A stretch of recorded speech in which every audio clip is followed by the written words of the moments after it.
Tonight, a News 12 special report on a clash of cultures right here in the Hudson Valley. The population of the Hasidic Jewish communities in Rockland and Orange counties is exploding these days, but the changes also bring some growing pains for their neighbors. News 12's Tara Rosenblum is here with When Cultures Clash, a look inside the insular ultra-Orthodox world. Tara. And Brian and Janine, for the past year and a half, we visited the Rockland community of Ramapo many times.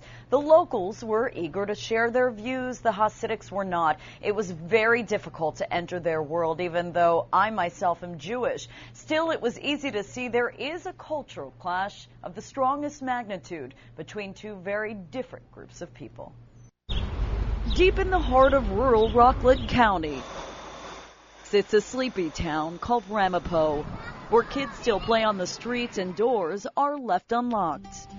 But within this community lies a whole other world, a world few of us really understand or ever get to see. News 12 first began trying to learn more about the insular world of the Hasidic Jews who live here a year and a half ago. Get out of here! But at first, we were met with fierce resistance. We were told the rabbi would come speak with us? No. Trip after trip, no one would speak to us. And during one visit, someone actually tried to run us off a sidewalk. Whoa, this guy just drove literally into us. May not be the safest place for us to be right now.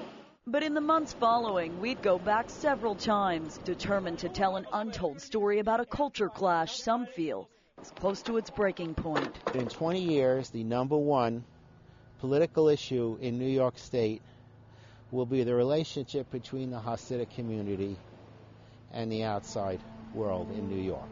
Lifelong Ramapo resident Robert Rhodes is not the only one who thinks trouble is brewing. To understand where he's coming from, you have to look back 60 years. That's when a small group of Holocaust survivors moved from Brooklyn to Hillcrest to try and start up their own village. The town of Ramapo sued to stop them but lost. So in 1961, New Square was born, becoming the nation's first ever Jewish incorporated village. We have the greatest community in the whole world. In New Square, the teachings of the Torah dominate every aspect of life. It's not uncommon for the Hasidic men here to pray up to 14 hours a day. The women are so modest, they shave their heads, wear wigs, and walk to the grocery store, since they're forbidden to drive or even ride a bike. While at first this heavy dose of diversity seemed to go down well with the locals, their feelings would quickly change. They have their own culture, and they live in that culture. They don't want to speak with us. But if only that were the sole complaint, we might not be telling the story. You see, as the Hasidic population began to explode from 4 families to several thousand, so did their needs for housing and schools. So they built them wherever and however they could, often blatantly ignoring local zoning laws and fire code. It's been hell. I see my property value going downhill.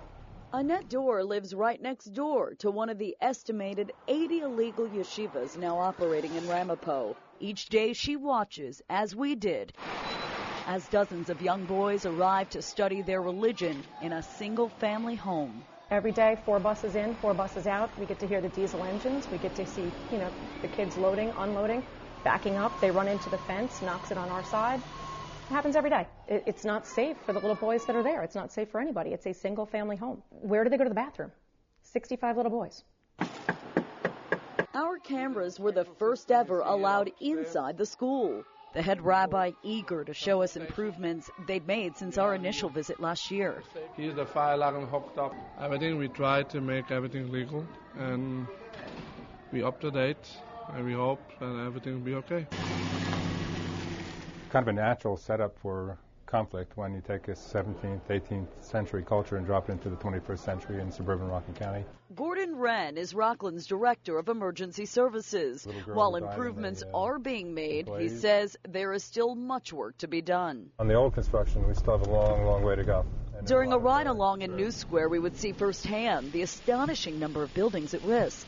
When buildings are this close together, how easy it is for a fire to spread from one to the next to the next. And it's happened already far too many times, often leaving young lives at risk, which was the case at a blaze at the Avir Yaakov school last year. My firefighters go on to the front entrance of the building and found a number of students, teenagers, who were on the other side of the door and banging away at it, basically panicked, trying to get out. That's because the front door to the yeshiva was padlocked. Making matters worse, oftentimes, New Square uses its own fire brigade to knock out fires instead of calling 911. I think it's irresponsible to respond to fires without the equipment and training. That's the bottom line. We're overdue for a tragedy. Naturally, we wanted to give New Square officials the chance to respond, so we literally tried for 1 full year, making phone calls and multiple trips here to Village Hall, but each time we were turned away. The deputy mayor's not here, and none of the council members are here? Do we know where they are? I don't know. Do you know where I could find anyone from Village Hall, any of the village leaders? No? Is it okay for me to be speaking with you? No. Okay. I did, however, eventually contact Yossi Gestetner, the owner of a public relations firm that services Rockland's Hasidic community. Some communities surrounding the Jewish communities are very against changing zoning laws to accommodate the growth of the Jewish community. As a result, the Jewish community tries sticking to, let's say, within certain sections of Ramapo, and they build atop each other. Sometimes debates get heated because this is the nature of debates. And sometimes there are people out there who fan the flames. Many of these cultural differences and racist and anti-Semitic things are sometimes blown out of proportion. One thing is clear, it will take understanding and acceptance to solve the cultures clash that could very well be around for generations to come.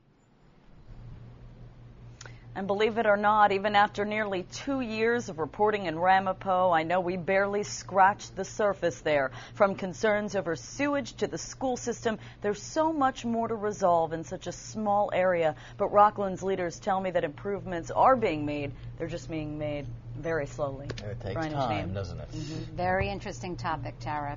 Thank you so much.